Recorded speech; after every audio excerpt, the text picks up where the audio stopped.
আসসালামু আলাইকুম রহমতুল্লাহি ওবরাকাতু। সম্মানিত সুনামগঞ্জ জেলাবাসী, সবাইকে আন্তরিক অভিনন্দন এবং শুভেচ্ছা। সম্মানিত সুনামগঞ্জ জেলাবাসী, আমরা প্রত্যেকেই অবগত আছি ত্রয়োদশ জাতীয় সংসদ নির্বাচন উপলক্ষে বাংলাদেশের সকল মানুষের মাঝে একটি উৎসবের আমেজ কাজ করছে। আমরা জুলাই অভ্যুত্থান পরবর্তী এই নতুন বাংলাদেশের প্রতিটি মানুষ নতুন করে এই বাংলাদেশকে বিনির্মাণের লক্ষ্যে বাংলাদেশের মানুষ এই জাতীয় সংসদ নির্বাচনে ভোটাধিকার প্রয়োগের জন্য মুখিয়ে আছে।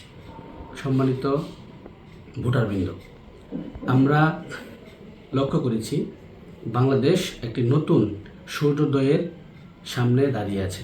কেন নয়, 2024 অভ্যুত্থানের পর আমরা যে নতুন বাংলাদেশ পেয়েছি, সেই নতুন বাংলাদেশের মূল চাওয়া হচ্ছে বাংলাদেশের প্রতিটি মানুষ বিগত 54টি বছর তাদের অধিকার থেকে যে বঞ্চিত হয়েছিল, সেই অধিকার ফিরিয়ে দেওয়ার সময় এখন এসেছে।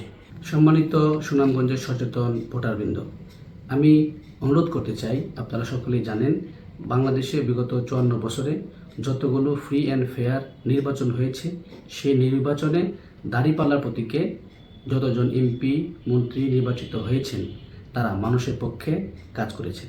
তাই আমি প্রত্যাশা করতে চাই এবং অনুরোধ করতে চাই, এই অভ্যুত্থান পরবর্তী নতুন বাংলাদেশে দাঁড়িপাল্লার সমর্থনে জামায়াতের নেতৃত্বে যে 11 দলীয় জোট হয়েছে, সেই 11 দলীয় জোটে আমরা আগামী 12 ফেব্রুয়ারি ব্যালট বিপ্লবের মাধ্যমে নতুন এক বাংলাদেশ বিনির্মাণের জন্য আমরা প্রত্যেকেই ঐতিহাসিক ভূমিকা পালন করব ইনশাআল্লাহ।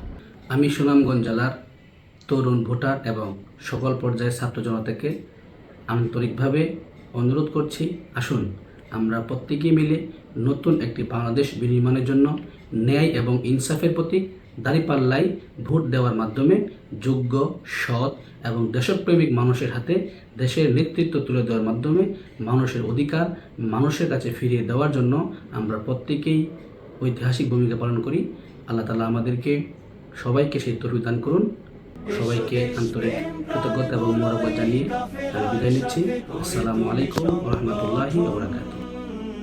গড়ে তুলি সংগঠন।